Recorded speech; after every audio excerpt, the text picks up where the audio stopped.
So, good morning to everyone, or good afternoon, or kung ano oras naman pinapanood dito. So, welcome to our company called PRDTR, which means Predator. So, let's start our new topic, which is the business model canvas. So, ano nga ba ang business model canvas? Ang business model canvas is a visual representation of a business model. So ano nga ba yun? Highlight all the key strategic factor. In other words, is a general holistic and complete overview of the working companies. Customers, revenue, streams, and more. So yeah. So let's move on to the historical notes. The business model canvas were initially proposed in 2005 by Alexander Osterwalder, born 1974, a Swiss business theorist, author, speaker, and entrepreneur known for his work on business modeling. So yun daw.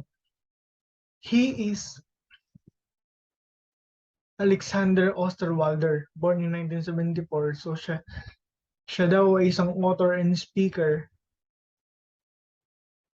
an entrepreneur. So meron siyang karanasan sa business upang magkaroon ng idea about sa business model canvas.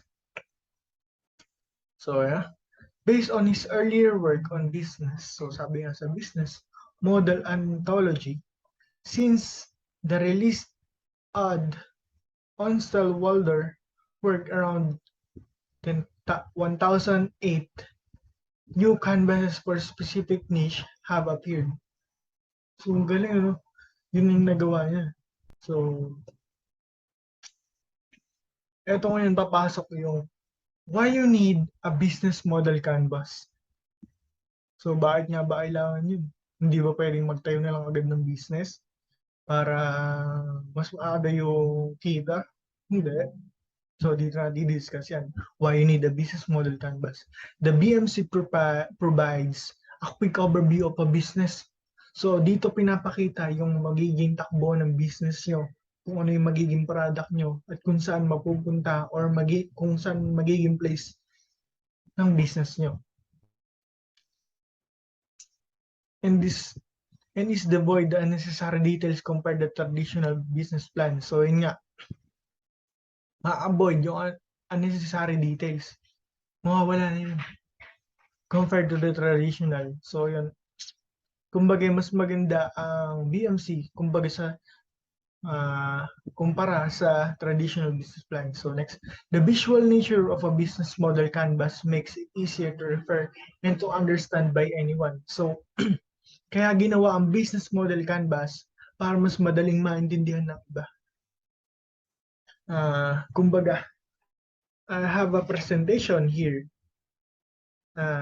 So, kukumbisihin ko kayo para mag-invest sa company ko. So, papakita ko yung business model canvas.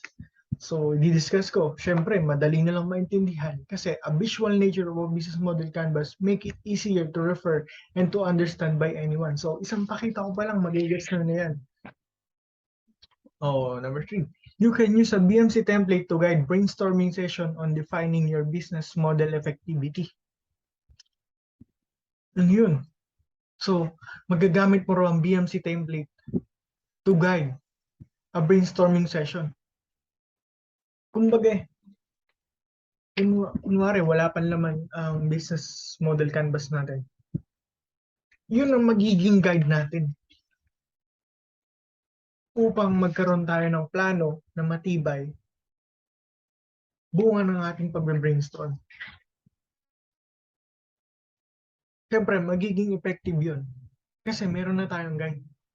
Sabi nga dito, on defining your business model effectivity. Number 4, it clarifies how different aspects of a business are related to each other. So, kinaklarify daw na kung anong diferensya ng sa aspeto ng business related to each other. So, yun, mas ma-differentiate mo kung ano yung mga pagkakaiba ng mga plano ng bawat kumpanya. So, here's the example of business model canvas. So, key partners, key activities, value proposition, customer relation, customer segment, key resources, channels, cost structure, environmental costs, revenue streams, societal cost, societal benefits, environmental benefits. So, yan ang pinaka-guide. Kumbaga, let's say na nagbe-brainstorm tayo. Unahin natin sa key partners. Ganun lang. Kumbaga, step by step. Kasi kung pag tumatalon, mahirap. So, kailangan step by step. So, how to make a business model canvas? There are 9 building blocks in business model canvas. And these are the following. So, ito na nga diniscuss ko kanina na customer segment, customer relation, channels, revenue streams, value proposition, key activities, key resources, key partners, cost structure. So, tatanungin natin, sir, ano yan? Yan yung ating magiging plano. Yan na yun. Kasi, let's say, customer segment, customer relation. So, sa customer relation, ano yan? Dito natin inaalagaan ang ating pagsasama sa ating customer and sa provider. Kung bakit tayo yung provider, meron tayong mga customer. Diyan natin inaalagaan. Kung bagay kung ano yung hanap nila, yun ang ibibigay natin. Para tayo naliligaw dyan. So, okay? So, first, customer segment. These are the group of people or companies that you are trying to target and sell your product or service. So, ito raw yung grupo ng companies trying to target, sell your product or service. So, number 2, segmenting your customers based on similarities, such as geographical, or gender, age, behavior, interest, etc. Gives you the opportunity to better serve their needs, specifically by customizing the solution you are providing them. So after a true analysis of your customer segment, you can determine who you should serve and ignore. Then create customer personnel for each of the selected customer segment. Yeah. After a true analysis of your customer segment, you can determine who you should serve or ignore. So, kung saan ka magpo-focus or kung sino yung hindi mo papansin. Diyan natin makikita yan sa customer segment which is nakapaloob sa business model canvas. BMC. Segmenting your customer based on similarities. So, dyan na nga yung similarities kung sino yung papansinin mo at kung sino yung hindi mo papansinin. Diba parang naging self siya, pero yun ang totoo sa business. Kasi kapag pinansin mo lahat, masisira at masisira yung product mo. Yun ang totoo ron. So, bakit ko nasabi yun? Siyempre, medyo danas ko na rin. These are the group of people or companies that you are trying to target and sell your products, service. Sila yung group of people, which is a company that you are trying to target. Kumbaga, makakumbinsi mo yung isang kumpanya na magbenta yung product mo o yung service mo sa kanila. Kumbaga, tatrabaho ka sa isang kumpanya, pero meron kang product sa kanila. Gets ba? Kumbaga, yung kumpanya na yun yung magiging investor mo. Type of market segment. Demographic segmentation, psychographic segmentation, behavioral segmentation, geographic segmentation. Oh, so sabihin, ano nga ba yan? So, ating alamin. Ang demographic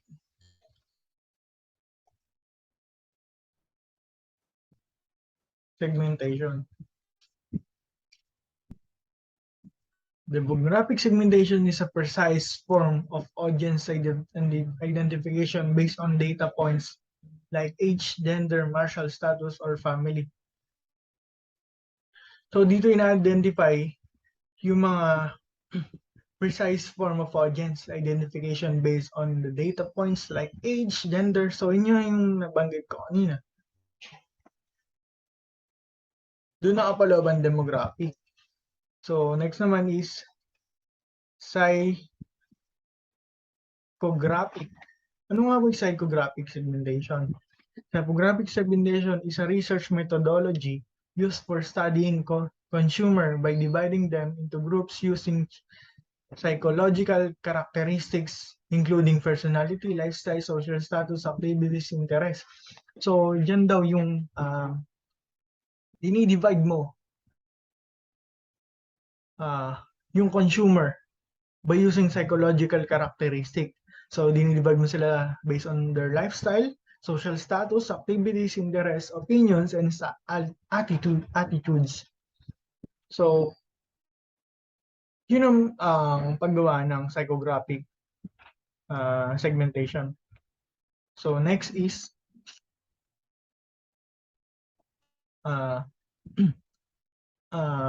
behavioral segmentation. An important example of behavioral segmentation is customers' loyalty as a brand. You shouldn't overlook the customer who exhibit loyal behavior to your business. So, kailangan natin mag-focus sa loyal customer ng ating kumpanya. At pwede rin naman tayong mag-entertain ng bagong customer which is may potential na maging loyal consumer sa atin.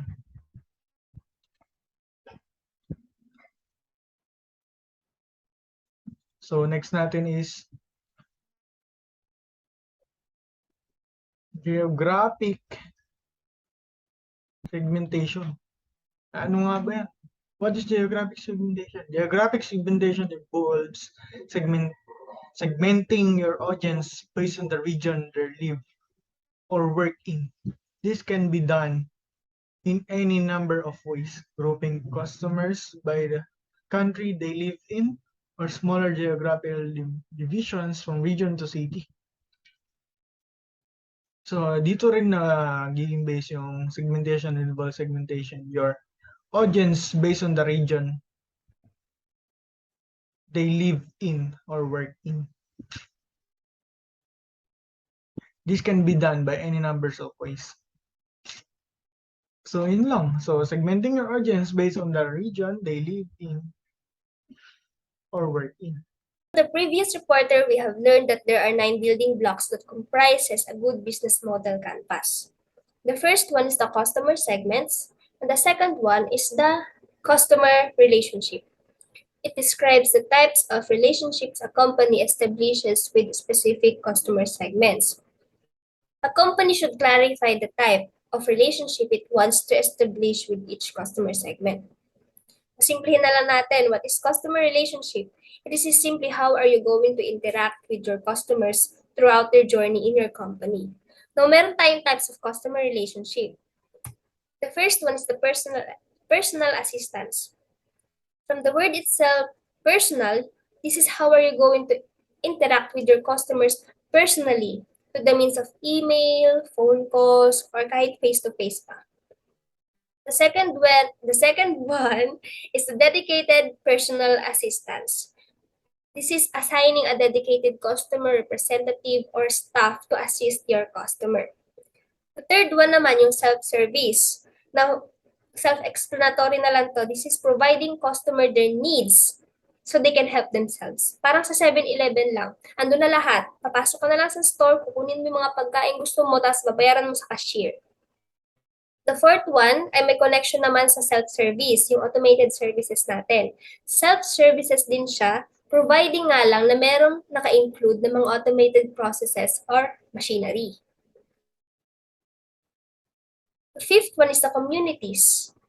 This is where the customers help each other to solve their problems regarding a product or service through the help of online communities. Now, kung may nakikita kayo mga products sa Facebook, tapos or something problem sa Facebook, tapos sa comment, andun yung mga sagot. That way, nakakapagtulungan yung mga customers or yung mga tao na masagot yung gusto nila through the help of online communities. The last one is the co-creation. The company allows the customer to get involved in the development of the product. And a good example of this is the YouTube. Kaya yung mga developers ng YouTube, hinahayaan nila yung mga users nila na mag-create ng sarili nilang content for the sake of views and for the sake of the audiences. Let's move on to the channels.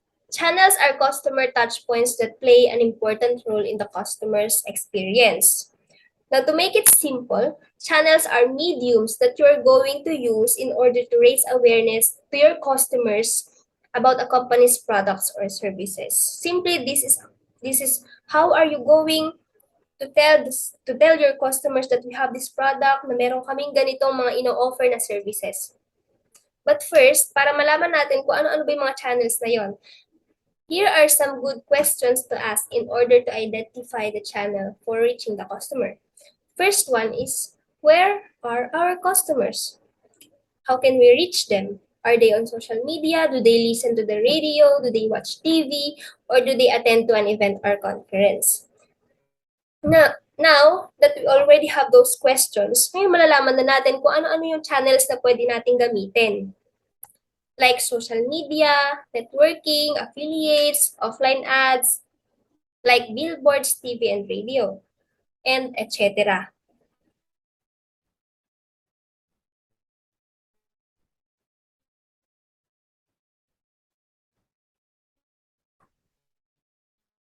Let's move on to the key activities.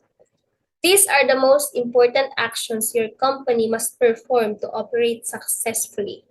Like key resources, they are required to create and offer a value proposition, reach markets, maintain customer relationships, and earn revenue. Meron tayong mga categories na naka-include sa mga key activities natin. The first one is the production. It includes designing, manufacturing, and delivering a product in a significant quantities and superior qualities. Problem solving, this is simply how you find new solutions to a problem faced by customers. And the next one is platform or network. This is creating or just maintaining platforms. Now, meron tayong good example ng platform or network na yan, like Microsoft. Microsoft provides a reliable operating system to support third-party software products. Now let's get into the key resources. Key resources in the business model canvas are the main inputs and the businesses uses to function effectively. Key resources can be physical, financial, intellectual, or human. Ngayon, hati-hatiin natin yung apat na yan. Let's tackle all those four. The first one is the human key resources. Human key resources are those people that you need to do the work, like the employees, managers. Those people are often how you transform key resources through activities into the value proposition. The second one is the financial key resources. Financial key resources includes cash, lines of credit, and the ability to have a stock option plans for employees. Now, yung pangatlo natin ay yung intellectual. Ngayon, andyan pumapasok yung mga brands, proprietary knowledge, patents and copyrights, partnerships, and customer databases are increasingly important components of a strong business model. Now, intellectual property resources are difficult to develop, but when successfully created, may offer substantial value. And the last one is the physical key resources. Those are tangible resources, like for example, the equipments that you're going to use, the buildings, what are the machines, transportation, and the distribution networks.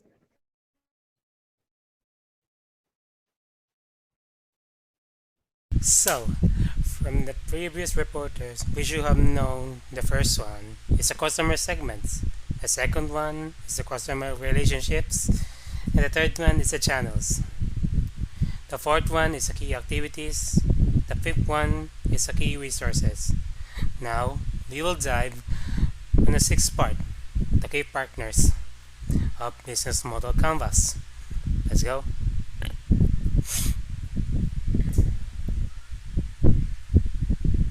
So, what is key partners? Key partners is a relationship that a company have with other entities that help the business models all to work, for instance, like suppliers, manufacturers, or advisors. These partnerships are a helping hand needed to succeed in areas that would be inefficient for the company to take care of by itself. So, these are the people or business that are necessary for you to supply what your business supplies to, whether that is a person that you're working with locally or large company, to get your job done. So here is an example. Let's say you're looking at a restaurant or bakery, and it could be as simple as point of a sales system that they're using online for their food provider. Pwede po sila yung nag-ano sa inyo po ng pagkain, or sila po yung nag-ano po ng groceries to bring in groceries or foods. So now we will go to the types of partnerships. So the first one is strategic alliances. They happen between companies that are not competitors, an agreement that benefits both sides. So parang semi-school po, like canteen, computer shop, or 7-Eleven. So ito pa example po, yung sa computer shop po. Magandang araw po. Baka pwede naman po kami makihati po dun sa inyo pong ano. Ibigin po namin po sila yung mga estudyante po ng yung 30% po. Para sa amin lang po sila po may magsisearch, magpiprint, like that. So next one is competition. This happens between competing companies. It helps provides the risks that both are taking by trying to do something new in the market, and can be also guarantee some supplies that both of them need. Then name a few. So dito naman po yung magkabaliktaran po ng strategic alliances. Dito naman po magka-same brand naman po kayo, pero naghaano naman po kayo sa may presyo. So example po, meron po yung 7-Eleven po, meron kayo po yung gusto niyo po na pagkain po na palaging nakain niyo po pag lunch, nakita niyo po na 80. Pero pumunta naman po kayo na mini stop naman po, andun din po yung gusto niyo po kinakain. Saka doon naman 70. Di parang magkakaano po yung dalawa pong business. So yun po yung pinaka-bad na relationship po. Until ang both business niyo po ay malugi po na malugi hanggang sa magsarap po. Yes. So the third one is joint ventures. The focus here is to develop a new business due to the birth of a new market or access to a new era, geographically speaking. So dito naman po, yung dalawa naman po kayong magka-business partner po, mayroon na po kayong alam po na magkaroon ng bago na business po na makakahabol po sa mga new eras. And the last one is the buyer-supplier relationship. It is the most common type of partnership and aims to ensure reliable supplies. One side, quality supplier, and the other confirm and recruiting buyer. So now we're done on the key partners. Now we will move on the next topic, and that is number 7, cost structures. So what is cost structures? Cost structures involves all the costs that are associated with selling a product or service, and how those costs are categorized. There are varying ways of discussing cost structure, and not every business or expert will refer to cost structure the same way. The most important thing is that you understand how your business approaches cost structures and the relevant terms. It varies most between different types of business.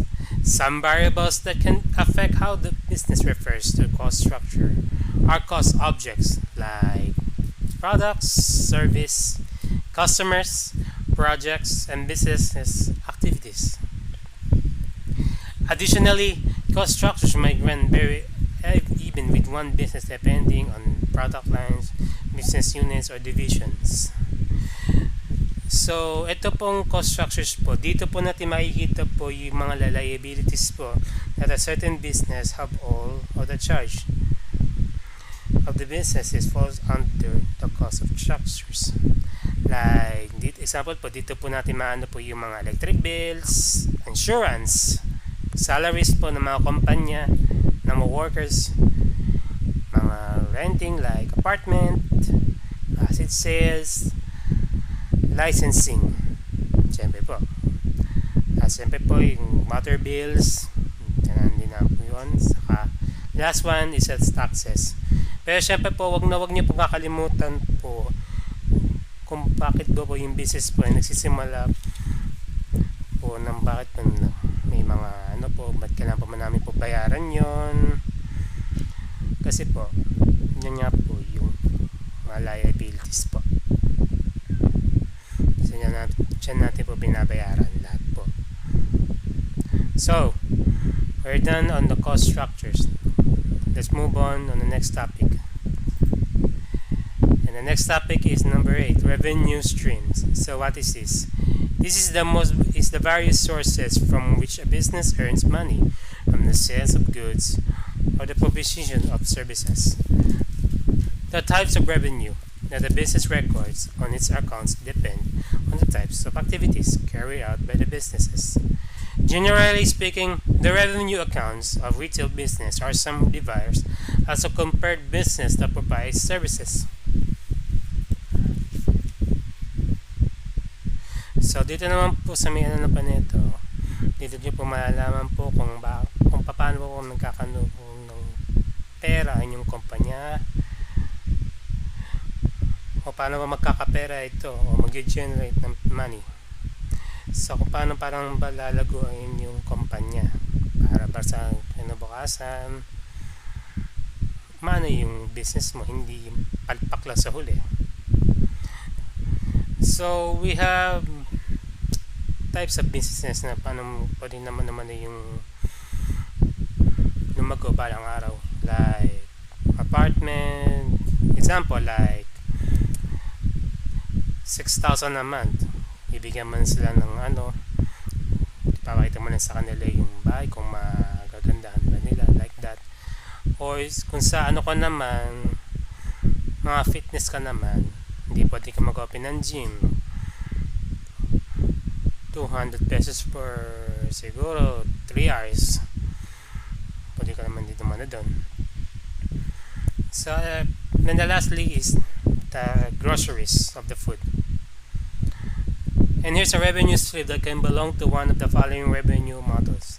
Number 1 is a transaction-based revenue. Proceeds from sales of goods that are usually one-time customers' payments. And the second one is a recurring revenue. Earnings from ongoing payments for continuing services of after-sale services to customers. The recurring revenue model is the model most commonly used by businesses because it is predictable and it assures the company's source of revenue as ongoing. So, tapos po din tayo sa revenue status. We will move on to the next topic. And the number 9 is value propositions. So, what's this? Value proposition is a complex description of the advantages customers who purchase goods or services would experience. It acts as a statement of the benefits and value of the offer to make it attractive.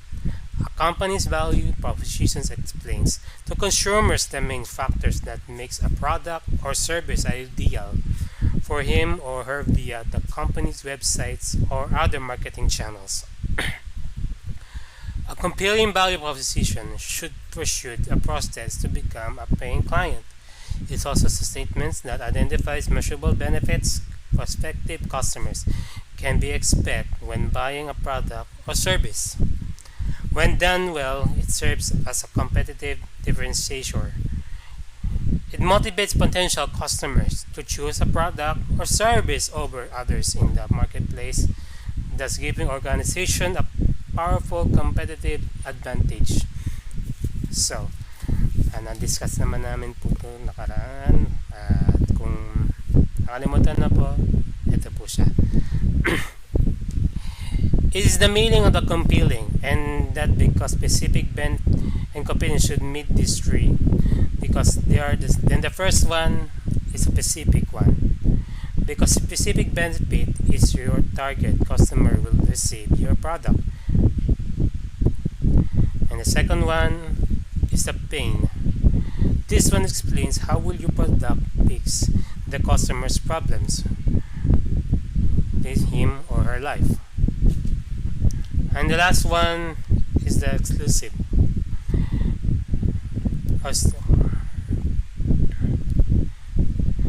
So you're telling to your customers how will this be desirable or exclusive, and how does it highlight your competitive advantage and set you apart from the other competitors or other business or companies.